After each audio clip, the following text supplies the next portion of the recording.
welcome to today's Business Unzipped podcast with your host Jem Fletcher. Today we are talking about the hospitality industry and I am joined by a multiple restaurant owner, Jonny Abrahams. Today I'm joined by Jonny, who is owner of Jonny's in Worthing, Jonny's Goring Bar and Kitchen and Cook's in Brighton. Yeah, hello. Thank you for joining me today. Now, I wanted to talk about hospitality in general and basically what it's really like to sort of run singular and multiple restaurants. So how did you find yourself getting into the hospitality industry? Well, I've always loved it. So I started when I was 18. I got into it by getting out of university because I didn't do very well at university and had to leave quite quickly, and so got a job as a waiter at Pizza Hut and sort of started as a waiter and worked my way up and have just always loved it. When I was 10 I had this notion. I cooked spaghetti bolognese for the first time. I don't know how well. And I had this notion of inviting neighbours round into my parents' garden and charging them, of course, for to have the spaghetti bolognese.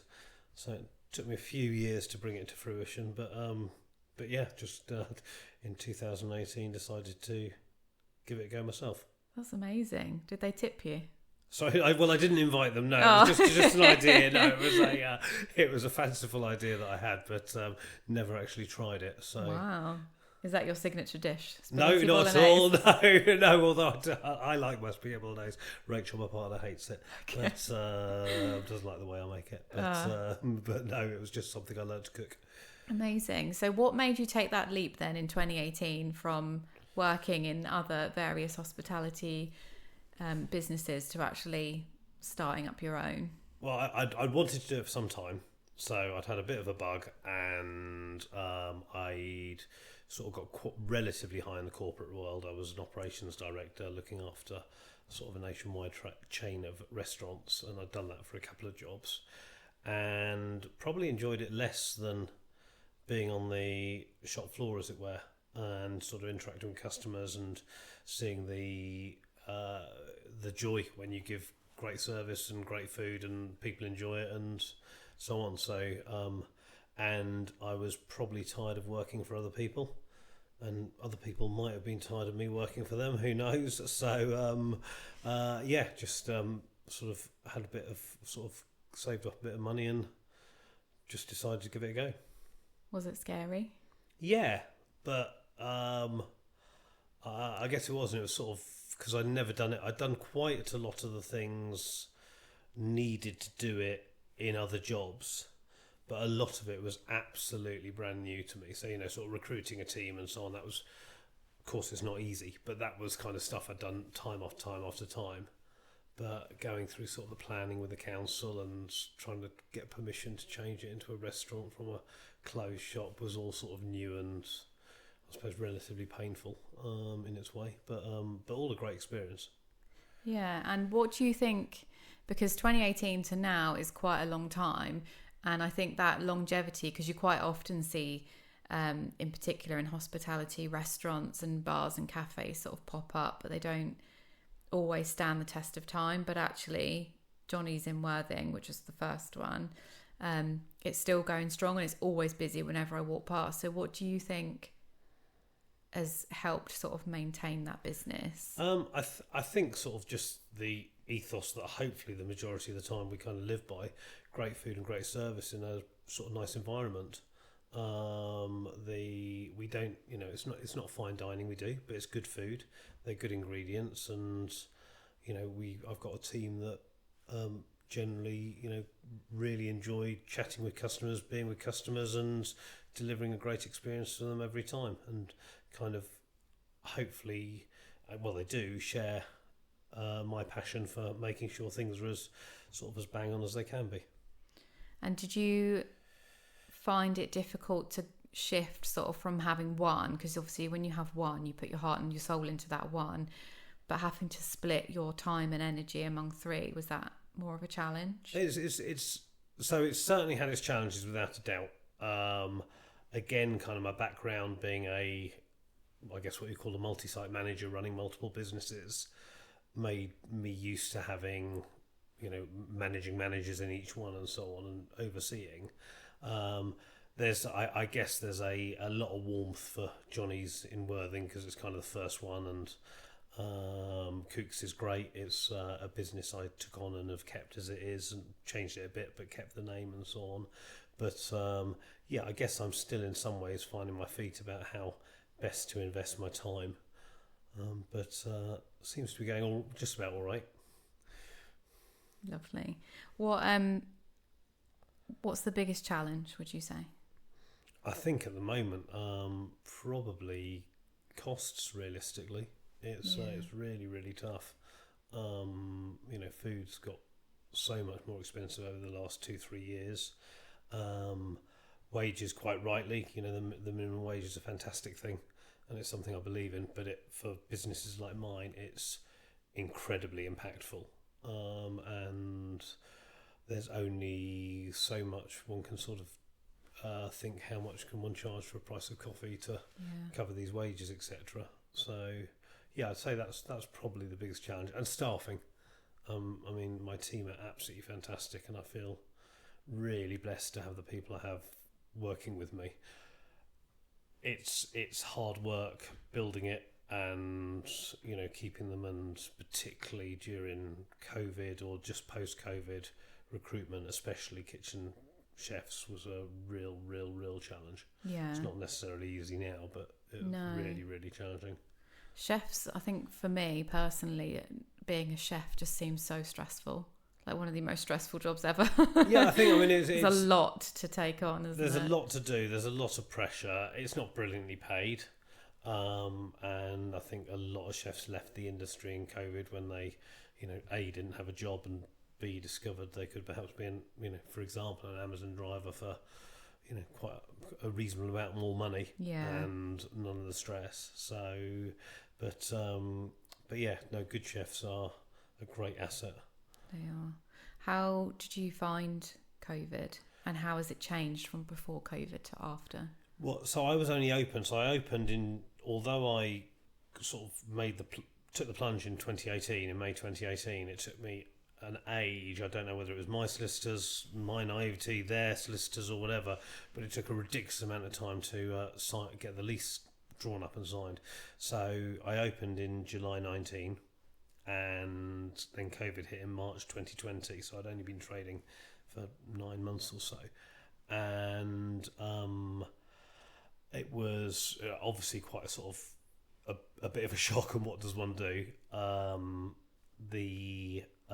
made a decision very quickly that we could carry on trading and do deliveries. We shut for I think a couple of days, and I was thinking, what can I do to try and survive, I guess, realistically, because one didn't know how long it was going to go on for, and I'd only just started trading, so there wasn't really any money in the bank, and I realised that being a deliverer, I could be, classed as a key worker. I do not put myself in the same category as somebody in the NHS or a teacher or anything like that, but in terms of being allowed to be out and about, with whatever restrictions we had, of course. So, and started doing deliveries, and then did the cocktail deliveries as well, which kind of took off quite a lot, so people could make their own cocktails at home, and then we're doing it by Zoom parties and so on. And so I think overall, COVID actually, for my business, wasn't the worst thing in the end. Okay. Who knows how the business would be now? Who knows how the world would be now without COVID? But in terms of sort of building a customer base and growing a business, it's it was I did that relatively well over that time. Yeah. So it was amazing how creative people got and everything, and it was a wild time. And I remembered when we could open again and actually start to go out. I think Jonny's was actually one of the first places I went to, and you had all the sort of plastic screens in between all the booths and stuff. It's crazy, isn't it? How we just adapt and overcome. Yes, the people built all these lovely structures, and I wasn't sure how long we need them for, so I got clothes rails with shower curtains, and was deemed sufficient, and I think it was, but very odd times. Yeah. And did you find it stressful when it was all opening again? Because I guess that was your real taste for what it would be like to own a restaurant then. Yeah, I mean, it was, and again, I'm probably only just going into what one might call a trading pattern, because when I opened, I didn't have a history of trade and was sort of slowly building it, and then COVID happened, and then post-COVID, when we reopened after COVID, I mean, it's not been as busy since. Even though it was outside trading, it was absolutely, everybody had, I guess, money in the bank in their pocket. And wanted to get out, and couldn't go abroad. Yeah. So. And there was that help out to eat. Yeah, eat absolutely. out to help out, something, wasn't it? Yeah, eat out to help out, which from a getting people into restaurants point of view was a huge success. Whether it spread COVID like mad, it looks as though it might have done, but it was really, really good at getting people into restaurants. And of course, we still had quite a strong delivery trade, because a lot of people were not wanting to go out or couldn't go out because they were still too at risk or whatever. So we kind of had both areas of the business going really strongly. Yeah. And I think what sets you aside from a normal restaurant is you bring sort of a sense of community. So rather than just being a restaurant that serves dinner and you can go to, you have quiz nights and you have cocktail hours and stuff like that. So it brings a bit more of a vibe about it. Was that your intention? Yeah, I think so. I just wanted a really friendly place. I want anybody that comes into my restaurants to just feel they've had a great experience. I mean, it's not cheap to eat out, and we're kind of certainly not the cheapest on the market. We offer sort of hopefully a premium quality experience with great ingredients and great service, and in a nice environment. And kind of if any one of those things is wrong, it kind of gets hard to justify what you're trying to charge people for. So yeah, and we, my team really get to know the locals, which is lovely. And sort of they come in and you hear the customers saying, "Oh, hello, Derek, how are you?" and that kind of thing. It's just nice. Yeah, it's really nice. Also, you offer loads of vegetarian and vegan options, which is so nice because I am one of those people. Right. So I think the way that people eat out has changed, and there's a lot more variety, which I think is great. Do you constantly look at sort of changing menus, and how does that work? So I constantly try I constantly myself try new things. I'm very conscious that changing a menu is quite a lot of work for the team. They get used to cooking stuff. They get and understand how much people are going to order of it. So we try to evolve it. I try not to change too much. I should perhaps be a bit more creative and bring in specials every week or something. But I think my team would kill me. We got quite a complicated menu as it is. 'Cause in Goring we got breakfast, lunch, and then in the evening we do the small plates menu. And they're all three of them are really popular with the customers. But I think if I tried to bring in too many other things or change too much, I'd probably wouldn't be allowed in. So, do you find that each of your restaurants has a slightly different vibe and feel? Yeah, I think Cook's is a little bit more. I don't know if raw is the right word, but it's a bit more kind of rough and ready. There's a bit more kind of a.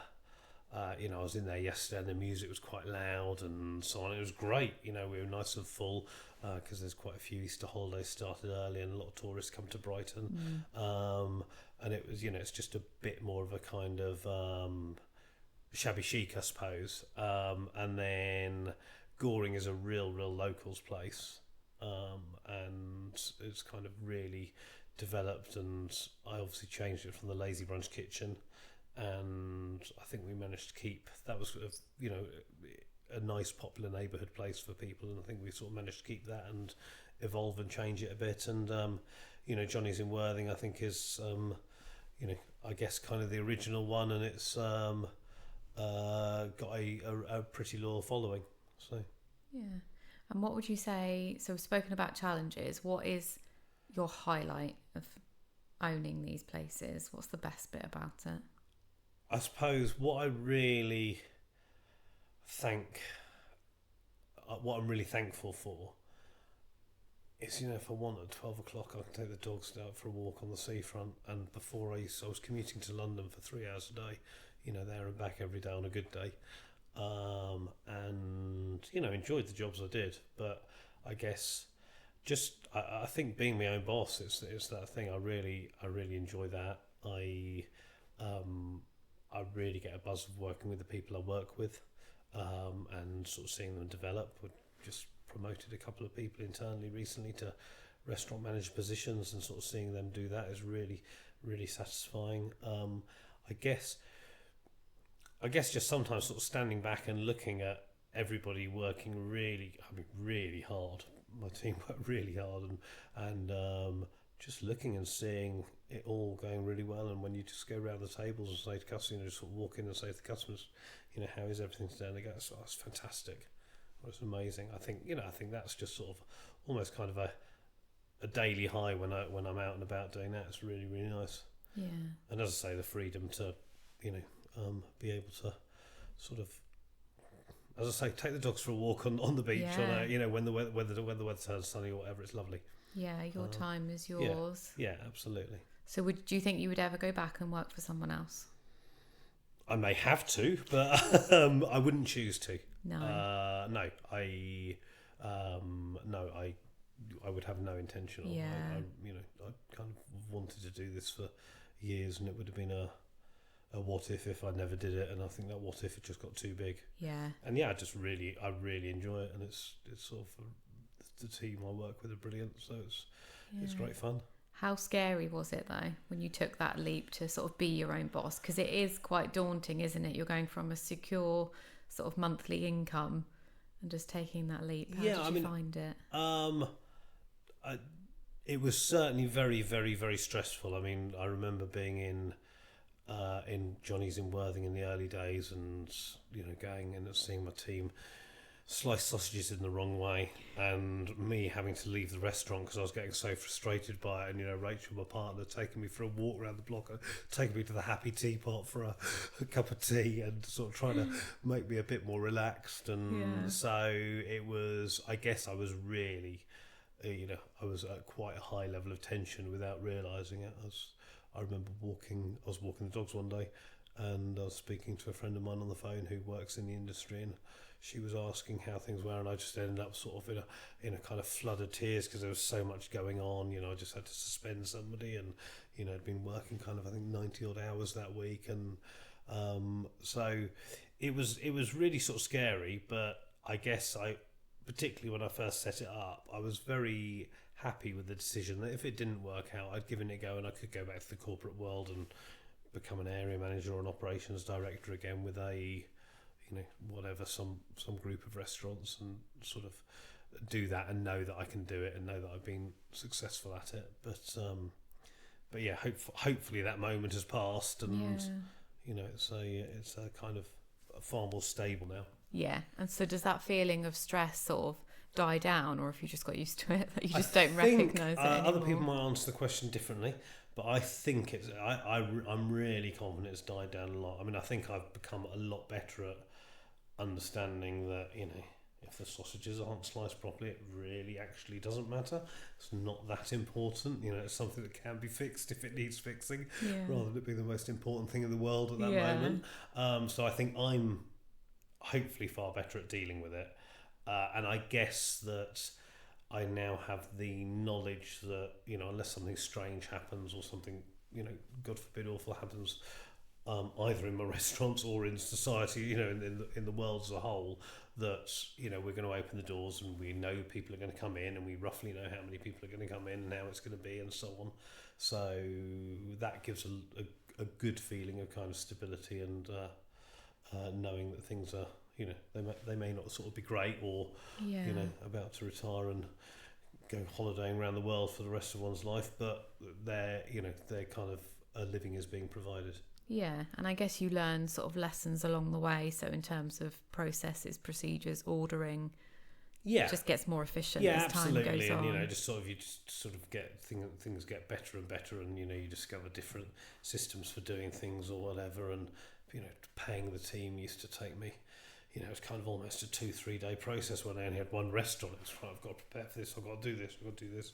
And now, with 3 restaurants, it's a, really quick process. And that's, I think I probably don't realise how much time I save on stuff like that, and therefore how much difference that makes to how I'm feeling about work and what I have to do.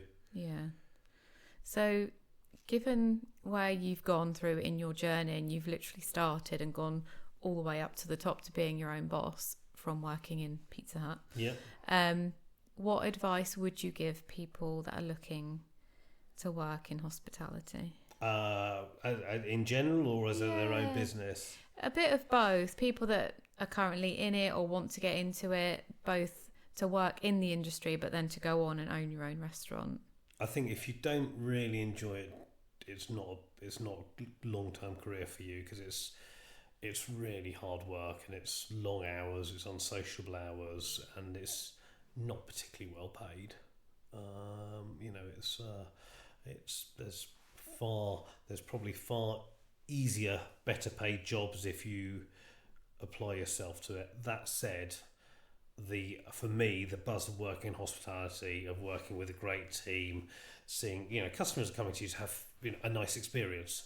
That's the reason they're coming pretty much 99% of the time. So it's a nice environment to be in, and I think if you're wanting to get into it as a business, and you have to understand that there's a huge amount of challenges with it. It's incredibly rewarding. I absolutely love it. I've just really been clear. I wouldn't want to change anything. But it's really, really, really hard work for not really necessarily a huge reward, if that makes sense. Yeah. As I said, I'm really, really happy doing it.